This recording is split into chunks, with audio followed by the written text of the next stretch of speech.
Caribou, paix amour sur vous, bienvenue sur cette nouvelle vidéo où on va parler d'amour-propre ou de narcissisme. Moi c'est Amel, coach professionnel mais surtout intuitive et spirituelle parce que les formations, les diplômes c'est bien mais l'école de la vie c'est mieux. J'accompagne les femmes à guérir de leur amour-propre avant le burn-out et à trouver l'équilibre entre le foyer et la vie professionnelle.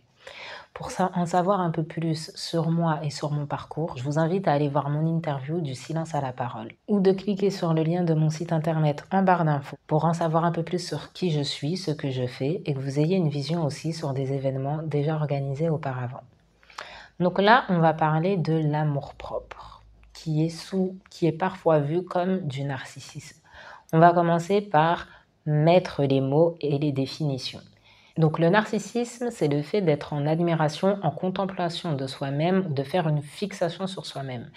Du coup, bon, quand on dit le fait de s'admirer, s'aimer, voilà, c'est une définition qui se rapproche de l'amour-propre, mais le narcissisme, il va vraiment être utilisé de façon péjorative et pour ça, je vous invite à lire un peu la mythologie parce que c'est pas le sujet ici. Donc la définition de l'amour-propre la définition est dans le titre, c'est l'amour de soi, mais moi j'ajouterais l'équilibre dans l'amour de soi. C'est de savoir s'aimer, de savoir s'apprécier, d'être aussi sa meilleure compagnie, sans pour autant rejeter celle des autres. C'est-à-dire apprécier les moments de solitude parce qu'on est bien avec soi, mais pas parce que nous sommes en rejet de l'autre. C'est deux choses différentes. D'ailleurs, j'en parle parfois dans certaines publications Insta, la différence entre la solitude saine et le fait d'être solitaire par rejet des autres. À quel moment on peut voir un peu cette différence entre le fait d'être narcissique ou le fait que ce soit simplement de l'amour-propre? Pour moi, c'est tout simplement l'habitude de la vision qu'on a eue dans l'environnement dans lequel on a grandi, puisque certains vont parler tout de suite de narcissisme, tout de suite amour-propre, vas-y, les gens, ils pensent trop qu'à eux-mêmes, ils sont trop individualistes. Là, c'est important de voir ce que les gens ils vont reprocher à l'amour-propre. Si ce qui est reproché, c'est le fait d'être individualiste, si ce qui est reproché, c'est le fait de se mettre en priorité, ce qui est reproché, c'est le fait de connaître ses limites, dans ce cas-là, c'est quelle définition la personne a de l'amour de soi. Bon, l'individualisme, je suis d'accord. Je trouve qu'aujourd'hui, on prône beaucoup le moi-je au détriment, voilà. On prône énormément le moi-je au détriment des autres. C'est-à-dire que penser à soi, se mettre en priorité, c'est une chose, mais comme il est dit dans la loi, la liberté des uns s'arrête à celle des autres. C'est-à-dire que aussi, là je le transcris un peu à l'amour-propre, c'est savoir s'aimer, savoir prendre soin de soi, comme je l'ai dit, mais pas sans que cela cause du tort à autrui, ou pas parce que tu es en guerre avec les autres, que tu es blessé et que tu te renfermes et que de toute façon le monde est mauvais et que tu te résignes à moi. Quand je dis tout dépend de la vision qu'on a eue dans l'environnement dans lequel on a grandi, vu que là je m'adresse majoritairement à un public féminin, c'est de voir aussi quelle mère on a eue. Comment était votre mère? Quelle était la relation de votre mère à elle-même? Je ne parle pas de votre mère pour vous, je ne parle pas de votre mère pour la famille, je ne parle pas de votre mère pour votre père et de la mère pour le monde. Votre mère pour vous. Elle était comment? Pour elle, pardon. Votre mère pour elle. Elle était comment? Est-ce qu'elle prenait soin d'elle? Est-ce qu'elle se faisait coquette? Est-ce qu'elle prenait le temps parfois de sortir, de prendre soin d'elle, de s'accorder des petits moments, etc. Moi, personnellement, c'est une vision que j'ai eue. Avant que l'on ne soit contraint d'aller partir vivre aux Comores et que notre vie change et fasse un virage à 360 degrés, ma mère, c'est quelqu'un... Voilà, c'était quelqu'un. Mais vraiment, c'était quelqu'un, elle prenait beaucoup soin d'elle, elle aimait bien se maquiller, et c'est pas du Sephora qu'elle mettait sur son visage, clairement. Elle allait chez le coiffeur. D'ailleurs, je me rappelle quand j'étais petite, j'étais jalouse parce que ma mère fait partie des Comoriennes qui ont les cheveux de malgache et tout ça. Et puis, vous connaissez à quel point nous avons grandi dans l'amour des cheveux naturels. Et à ajouter aussi qu'à l'époque, des coiffeurs afro, je vais me permettre de dire, c'était inexistant. Donc moi, je voyais souvent ma mère aller chez le coiffeur, etc. Et puis moi, je ne pouvais pas aller chez le coiffeur. Même ma mère, elle me disait, ouais, j'aimerais bien t'emmener chez le coiffeur et tout, mais je ne sais pas où coiffer tes cheveux. Et elle le disait sans rabaissement ou quoi, mais bref, qui allait gérer nos cheveux là à l'époque? Donc ça faisait partie des choses et jusqu'à aujourd'hui, pour moi, aller chez le coiffeur, j'ai toujours vu ça comme le summum. Je pense que du fait que moi, je pouvais pas y avoir accès plus jeune, j'ai toujours vu ça comme le summum du soin de soi. C'est genre un truc de ouf. C'est comme, je sais pas, se payer un massage, le spa, enfin même pas, même ça pour moi c'est des choses basiques aujourd'hui. Bref, mais je voyais ça comme un truc de fou, vraiment. Et si ce n'est pas ce qu'on a eu l'habitude de voir, c'est quelque chose qu'on a dû s'approprier à travers la grande sœur en général. Ça, c'est beaucoup le récit que j'entends de certaines. Moi, c'est ma grande sœur que je voyais quand elle se maquillait, quand voilà, elle se faisait belle, elle se coiffait, elle prenait soin d'elle, puisque bon, ma mère, voilà, c'était pas, ça faisait pas partie de ses habitudes. Moi, j'étais en admiration de ma grande sœur. Donc, c'est pour ça que je dis, ça dépend de l'environnement dans lequel vous avez évolué. Et si c'est une chose que vous avez fini par vous donner à vous-même ou pas. Si c'est vraiment quelque chose que vous avez dû apprendre. Quand je parle d'amour de soi, ou narcissisme en l'occurrence, ce n'est pas que l'apparence. Parce qu'il y a plein de petites vidéos, là, journée, prendre soin de soi, journée... bon, je vais pas être trop moqueuse, puisque je vais sûrement faire des vidéos comme ça un jour, mais voilà, journée self-care, et on voit, je me fais mon petit bain avec mes pétales de rose, avec mes bougies, avec mon sel, je mets... Enfin, voilà, c'est toujours souvent quelque chose de corporel, et c'est nécessaire, parce que je pense que prendre soin du corps, ce n'est pas des habitudes qu'on a toujours eu, en tout cas que moi j'ai eu. Autant la santé mentale, mine de rien, j'ai été beaucoup plus tôt sensibilisée à la santé mentale qu'à la santé du corps, pour ma part. Quand je vivais aux Comores, justement, je sais pas d'où m'est venue en fait cette passion, voilà, cette passion pour tout ce qui est psycho, mais je vivais aux Comores. Je lisais un livre sur le sentiment d'infériorité. Oui, après c'est pas Paulette que je l'ai trouvé, c'est une tante à moi qui était venue en vacances et tout, elle avait ça. Je l'ai pris, j'ai dit oh, ça a l'air trop bien et tout, j'ai commencé à lire. Et il y a un livre, ça c'est une amie à moi qui l'avait. Coucou Raïma si tu passes par là. Je sais pas d'où elle l'a trouvé, mais bon. Après, c'est une fille de médecin, donc je pense que voilà, c'est pour ça qu'il y avait ça qui traînait dans sa bibliothèque, sur les prodiges de la psychologie moderne. Et c'est là où j'ai découvert vraiment la psycho. Le livre, il est comme ça, le livre. Je devais avoir 13-14 ans, j'ai bouffé ça. C'est là que j'ai eu les bases, en fait, les bases de la psycho, et je me suis dit, mais c'est incroyable, et j'ai commencé à m'amuser à analyser tout le monde comme si tu pouvais lire dans les pensées des gens, mais bref. J'étais là à faire la profileuse et tout. Mais ça m'a passionnée. Tout ça pour dire que... Donc la santé mentale, c'est quelque chose qui m'a intéressée assez tôt. Par contre, le soin au corps, comme j'ai dit, moi, je voyais ma mère dedans. Mais moi, personnellement, c'est pas forcément quelque chose que je me suis donné ou que ma mère m'a donné aussi, m'a transmis aussi. Mais du coup, j'ai pu observer autour de moi souvent que c'est le chemin inverse. C'est-à-dire que la santé mentale était reléguée au second rang, alors que le fait de prendre soin de soi, notamment les ongles, les cheveux, le maquillage, certaines ont été habituées à tout ce qui est hammam, sauna, le spa, se faire masser, etc. Ça, c'était beaucoup plus présent. Voilà, le fait de se soigner aussi quand on parle d'amour de soi, c'est aller chez le docteur. Ça peut être bête, mais beaucoup de personnes ne vont pas chez le médecin. Elles portent la maladie, elles restent dans la maladie. Et quand je dis rester dans la maladie, c'est pas bon, moi je suis plutôt homéopathie, quand je vais prendre mon thé, c'est non, je me laisse crever, je me laisse mourir sans prendre ni de gingembre ni de doliprane. Et vas-y, on verra si ça va mieux. Donc l'amour de soi, en fait, ça englobe vraiment tout ça. La santé mentale, la santé du corps. Là, quand je dis la santé du corps, c'est autant physique que la santé physiologique, etc., etc. Donc déjà, on voit que l'amour-propre, c'est beaucoup plus large que ce qui est entendu. Ce n'est pas, encore une fois, comme je vous l'ai dit, que ces vidéos self-care, etc. Pourquoi on va souvent parler de narcissisme, oh, les gens ceci, etc. Au début, j'ai fait une petite erreur, j'ai mis ça dans l'individualisme. Parce que justement, dans les faux avis qu'il peut y avoir sur l'amour-propre, c'est forcément moi, je, et le fait d'être individualiste, d'où le fait qu'on va associer ça au narcissisme. Alors que non. Alors que non. Ça, je vous en ai déjà parlé dans d'autres vidéos, l'interdépendance et tout ça. C'est que s'aimer et se prioriser, d'accord, mais pas au détriment de l'autre. S'aimer et se prioriser, d'accord, comment on le définit? S'aimer et se prioriser un temps, peut-être s'isoler des autres, parce que peut-être que vous avez trop donné, vous considérez avoir été trop présent. En tout cas, c'est votre ressenti à vous et vous en êtes libre. Et là, vous avez besoin de vous enfermer quelque temps. Vous avez besoin de penser à vous.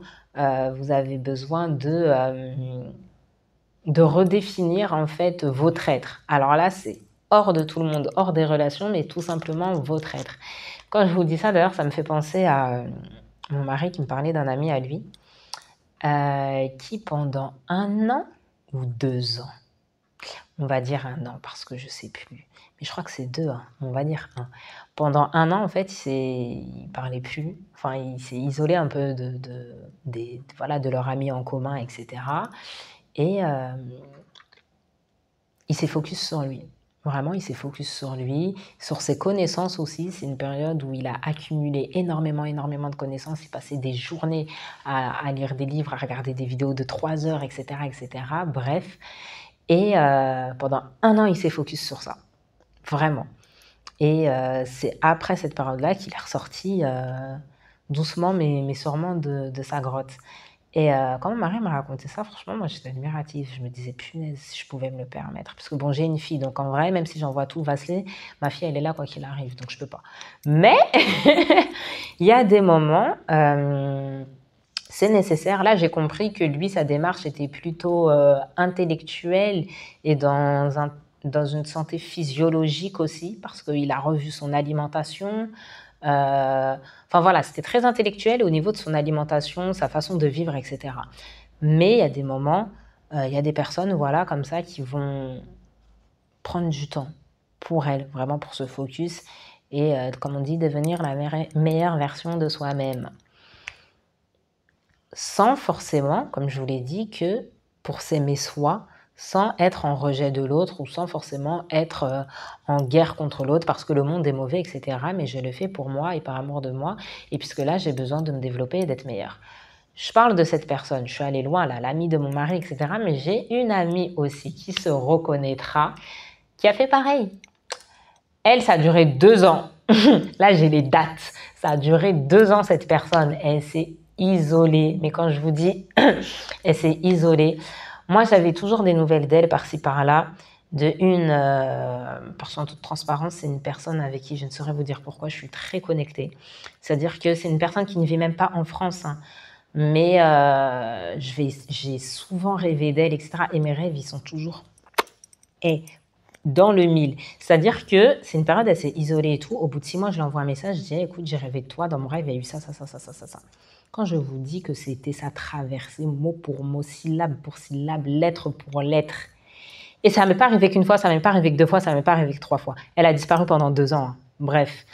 Et moi, c'est comme ça que j'ai toujours de ses nouvelles et que j'ai gardé aussi une certaine intimité avec elle parce que du coup, à chaque fois, elle me disait « Ouais, en ce moment, c'est ça, non, mais toi, Mel, t'es une sorcière, non, mais ceci, cela. » Et elle me racontait un peu ce qui se passait dans sa vie, après avec les grandes lignes, puisque je comprenais aussi que là, elle était dans son truc. Et même parfois, il y a des moments, elle me dit « Ouais, t'as vu juste, mais je veux pas en parler, je suis prête à en parler. » Je disais « Ouais, tranquille. » Mais moi, j'envoyais des messages, hein, j'ai vu ça, prends soin de toi un peu, bref. Donc, voilà. Mais il y a des moments, c'est nécessaire, en fait, de s'isoler. Et pour preuve, c'est une amie que j'ai revue là récemment au mois de juin. Je suis partie la voir et tout. Enfin, je suis partie là, j'ai voyagé un peu, je suis partie, j'ai passé un week-end là-bas. Et je lui ai dit avec toute sincérité et tout amour, mais ton évolution, elle est incroyable. T'as rien à voir avec la femme que j'ai connue quand on avait 25 ans, quoi. Elle était, je sais pas, c'était... Il y avait vraiment une lumière qui sortait d'elle. En fait, sa façon de parler, sa façon de réfléchir, de penser, ses projets, son organisation, parce que là, je l'ai vu dans son foyer, sa façon d'être. J'ai vu la femme, en fait. Et elle-même, elle disait, au bout d'un moment, il faut savoir se prendre en main. Et demain, je vais avoir 30 ans, etc. J'ai une vision et fallait que je l'atteigne. Et au bout d'un moment, il fallait que je prenne soin de moi. Donc, j'ai dit salam alaikum à tout le monde et je me suis focus sur moi. Dans ma vie avec moi, ma mère, mon fils, ma santé mentale. Et voilà, c'est tout.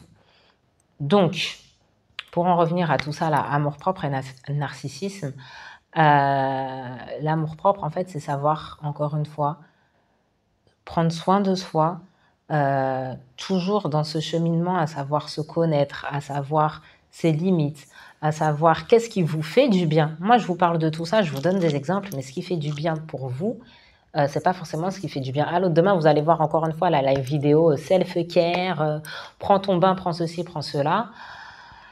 C'est peut-être pas ça pour vous. Peut-être pour vous, c'est faire un footing de 15 km. Pareil, il y a des gens, ils sont là, ouais, moi j'ai fait mon footing. Ce matin, j'ai fait 10 km, je suis trop fière. Il faisait froid, mais j'ai couru au bois de Boulogne et tout. Là, j'ai la pêche. Et même dans ma course, je me suis mise à pleurer puisque ça m'a réveillé telle émotion. Vous vous dites, mais what the fuck, qu'est-ce qu'elle fout? C'est l'enfer. Pourquoi elle s'est réveillée à 6 heures du matin pour aller courir là-bas? Il fait froid, mais n'importe quoi. Et vous serez à prendre votre petit thé chaud à la camomille, là, vous posez sur votre canapé et écrire ou whatever. Bref, mettre votre petit masque coréen sur la tête en faisant une activité ou je ne sais quoi. Chacun sa définition. Mais vous ne la connaîtrez pas si vous ne testez pas. Et c'est là où c'est important de trouver qu'est-ce qui vous correspond, vous. Vous, en toute guérison. Parce qu'il y a la vidéo guérison et responsabilité. Non, je vais la mettre en notif matin, midi, soir. À chaque fois que je vais faire une vidéo, je vais reparler de celle-là pour que vous ayez un contexte quand je parle de certains sujets. Sans être pour autant en guerre avec les autres ou parce que votre petit monde est mieux que l'extérieur. C'est pas ça le but. Là, justement, on n'est pas dans le narcissisme, mais on est dans la paix de soi. Et la paix de soi, ce n'est pas le rejet de l'autre. Et ces moments-là, cette bulle-là, elle est nécessaire. Si vous avez un travail qui est prenant, si vous avez un quotidien prenant par la famille, que ce soit la famille d'où vous venez ou la famille que vous avez créée, de par vos responsabilités, avoir ces moments pour vous, ils sont nécessaires. Ça peut être des moments en journée, ça peut être en devant s'organiser, ne pas croire que l'amour-propre, c'est inné comme ça. L'amour-propre, ça s'inclut dans la discipline. L'amour-propre, c'est de la discipline. L'amour-propre ne naît pas comme ça. Il n'y a que sur Instagram qu'on voit ça. L'amour-propre, ça demande à se réveiller plus tôt. L'amour-propre, ça demande à savoir s'organiser sans les enfants. À quel moment je peux faire? Et pas s'organiser toute seule sans les enfants. Il faut savoir responsabiliser l'homme. Parce que parfois, on dit oui, les hommes, mais parfois, on ne laisse pas l'homme sa place d'homme. Parfois, on est là, on veut tout faire parce que moi, je suis la mère, je sais mieux comment faire et donc lui, il fait n'importe quoi. Parfois, c'est nécessaire. Moi, je vais vous dire un truc sur ça, petit aparté. J'ai 2 moods. Maintenant, ma fille, elle a 8 ans. Ça fait 8 ans qu'elle vit avec moi, 8 ans qu'elle a appris à me connaître. Elle sait comment je suis. Mais quand elle était dans cet apprentissage de ranger sa chambre, faire son lit, etc., moi, j'avais 2 moods. Il y avait le mood où j'ai besoin que la maison soit clean, dans ma définition d'être clean. Il faut que la maison soit rangée. C'est-à-dire qu'il faut que la maison soit rangée, il faut que je transmette cet enseignement à ma fille. Je disais à ma fille, range ta chambre. Je savais que la façon dont elle allait faire son lit, là, ça allait me brûler les yeux. La façon dont elle allait ranger sa chambre n'allait pas être logique selon moi. Je savais qu'en passant l'aspirateur, elle ne gère pas encore les coins de mur ou de lit comme ça. C'est OK. Là, le but, c'est de transmettre et qu'elle apprenne. Et quand je suis de bonne humeur, il y a des moments, je lui dis c'est parfait, il y a des moments, je suis de bonne humeur, je dis écoute, là, pour nettoyer dans les coins, tu peux faire un peu plus comme ça. Là, le jouet, c'est plus logique de le mettre dans cette case-là pour maman plutôt que là, parce que là, tu vois, ça te fait plus d'espace. Le lit, regarde comment on met un drap housse, tu vois. Bref. Et il y a des moments, j'ai besoin que la maison soit propre selon ma définition, et je gère tout toute seule. Mais je ne vais pas commencer à ronchonner dans toute la maison. De toute façon, personne ne m'aide ici. Oui, j'ai ces phases-là. Je suis une femme. Bref. Mais c'est savoir, en fait, là, à ce moment-là, quel est le besoin. Donc, pour ces messieurs, mesdames, c'est pareil. Déléguer, mais garder ce mood que je délègue, monsieur est dans une phase d'apprentissage. Et cette phase d'apprentissage, c'est une phase. Il comprend comment vous faites au bout d'un moment. Bref. C'est des adultes, il faut savoir leur laisser leur place d'adulte. Et après, voilà. Mais il faut avoir de la patience. Et si c'est des moments où vous voulez, parce que c'est dimanche et c'est un week-end où les enfants sont chez les grands-parents, vous êtes toute seule et vous avez besoin d'être posée sur votre canapé dans une maison parfaitement propre, symétriquement, si comment on dit, avec une symétrie parfaite et au millimètre près, gérez-vous. J'ai bifurqué, mais tout ça pour dire, voilà, donc c'était une petite vidéo en fait pour faire un peu ce distinguo entre l'amour-propre et le narcissisme, de ne pas tout mélanger et encore une fois de toujours garder en tête sa juste place, que ce soit la vôtre ou celle des autres, mais que ces moments, encore une fois, ont une importance capitale. Sur ce, si vous avez besoin d'être accompagné dans votre vision de l'amour-propre, de retrouver cet équilibre, n'hésitez pas à prendre votre rendez-vous sur le lien en barre d'infos. Namlala Unono, paix et amour sur vous et à une prochaine vidéo.